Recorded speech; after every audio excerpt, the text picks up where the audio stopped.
Hey guys, today I'm going to be doing two book reviews, the first being Sarah's Key by Tatiana de Rosnay and Once We Were Brothers by Ronald H. Balson.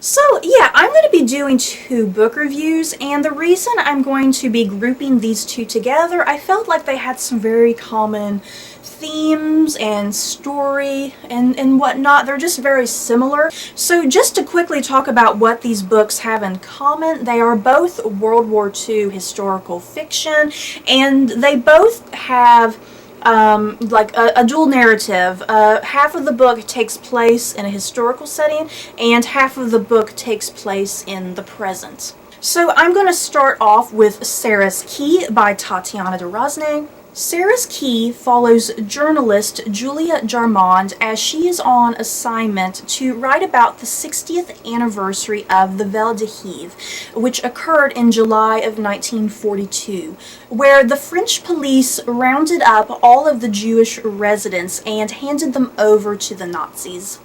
Julia comes to learn about a little 10-year-old girl named Sarah, and Julia is quickly wrapped up into this whole mystery about what happened to Sarah 60 years ago. My God, you guys, Sarah's Key was so good, so just mind-blowing. And, you know, I claim to be a World War II history buff. I feel like I know just about everything about World War II. But, wow, I did not know about this event that occurred in France in 1942. This event called the Vel d'Hiv. I'm not French, I don't know if I'm pronouncing that correctly, but it was called the Vel d'Hiv. It has like a really long name, but that's like the shortened version of what the event was called. And yeah, it was basically this event where the French police rounded up in the middle of the night all of the Jewish residents, and then they took them to this place where they had to stay for like, I think, a couple weeks, and then they were finally taken out of that place and then sent to concentration camps where they pretty much did not come out alive. So yeah, this is my first experience and first time learning about the Vel d'Hiv. I did not know such a thing existed, and that the French people did this. And that's very much a big plot point in this story. Julia, she's a journalist. She's writing this paper on the event. It's like the 60th anniversary. And she's facing a lot of obstacles because a lot of the French people don't want to give interviews or anything. A lot of people don't want to re-experience that horrible time in French history.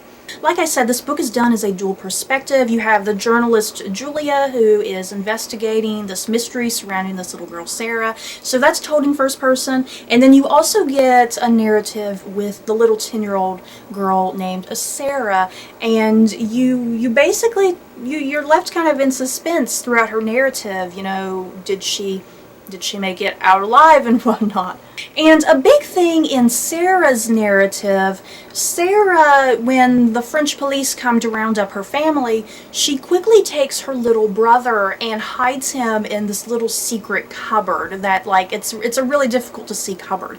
So Sarah, she takes a key and she locks up her brother in this cupboard.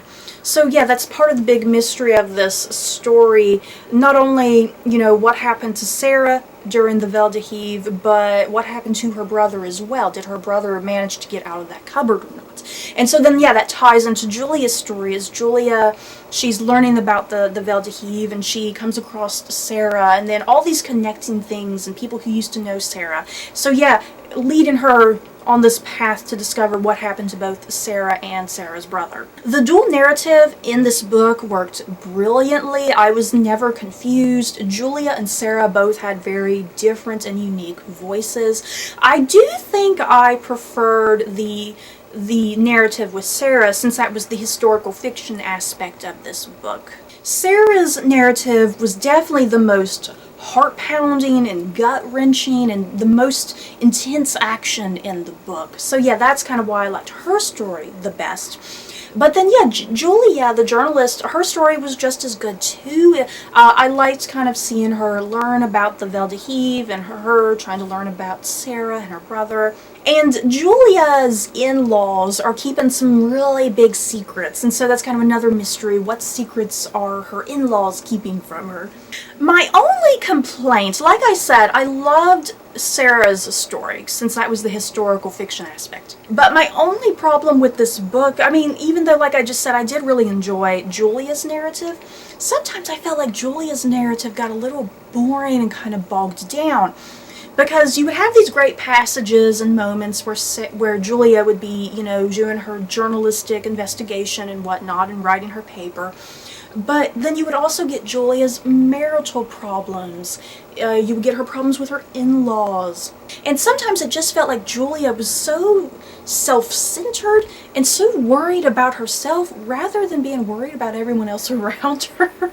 And not really worried about, you know, the harm she could possibly be inflicting by having people recall very painful memories. She just got so self-centered and so wrapped up into herself, and she just got so caught up into Sarah's story that, yeah, she just did not really have a care for anything else around her, which kind of got a little annoying. So yeah, Julia's narrative, sometimes it got a bit over dramatic, especially with her marital issues. But yeah, overall, I highly recommend Sarah's Key. Just a heartbreaking story, just very fast-paced, so much going on. Like I said, I love Julia's narrative, I love Sarah's narrative, even though it is my preferred narrative in the story. And yeah, I just really thank Tatiana de Rosnay for introducing me to the Vale de Heve. Like I said earlier, I did not know this event was a thing that happened in France at all.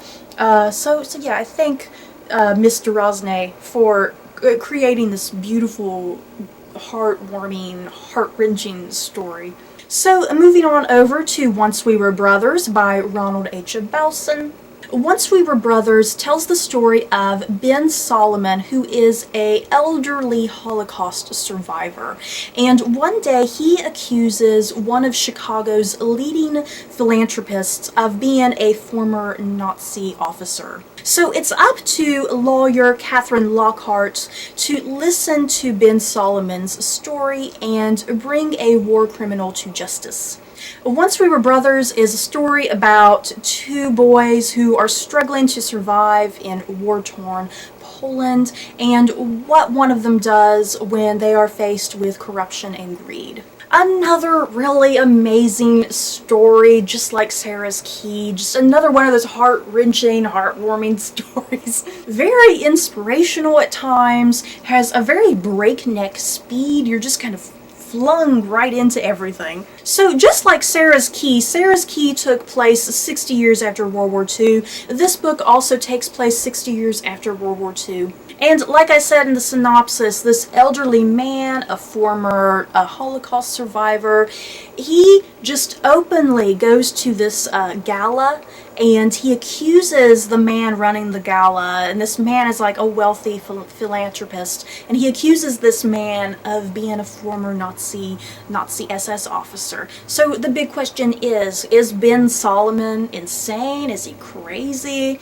And is this guy that he's accusing, is this guy a former Nazi? So what happens over the course of this book? Ben, he gets his lawyer, her name's Catherine Lockhart, and she listens to his story as he basically tells her his entire life and leading on up to World War II and kind of the aftermath of that. So I'm just going to go through quickly things that I liked and disliked about this novel. I was a bit hesitant to label this book as historical fiction. Like I said at the start of both of these reviews, you know, this book, it has a present day setting, but when Ben is telling his story, that's kind of like the historical fiction aspect of the story, but not entirely.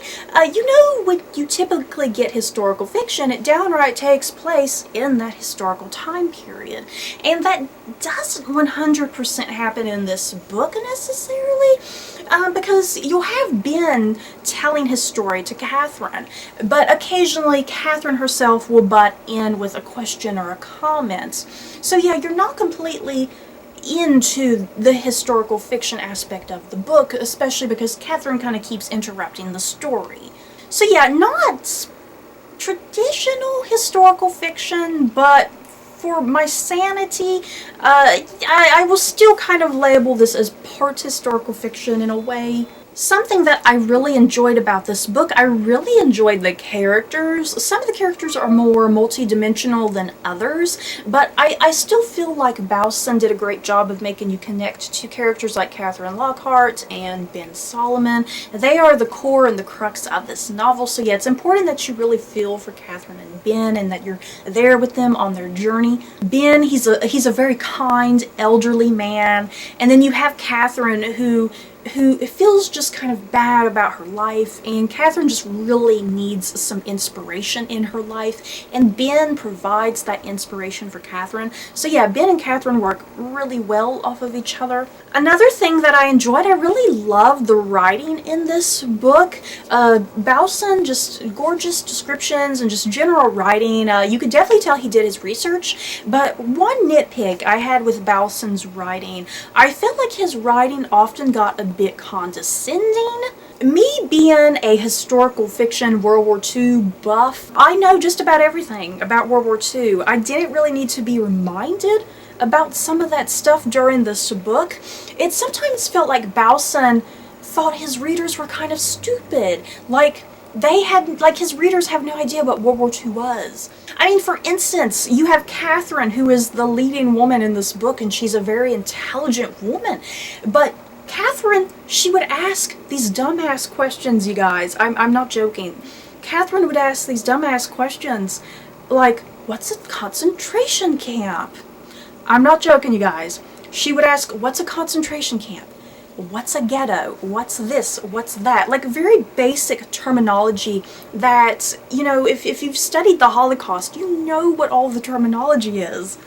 Even if you've not studied it, you should know what it is. I mean, seriously, whether or not you've studied the Holocaust, you don't need the words concentration camp and ghetto defined for you. I just felt like that was a bit ignorant on Bowson's part to kind of assume that his readers were stupid, and then even making his leading female kind of stupid by asking those questions.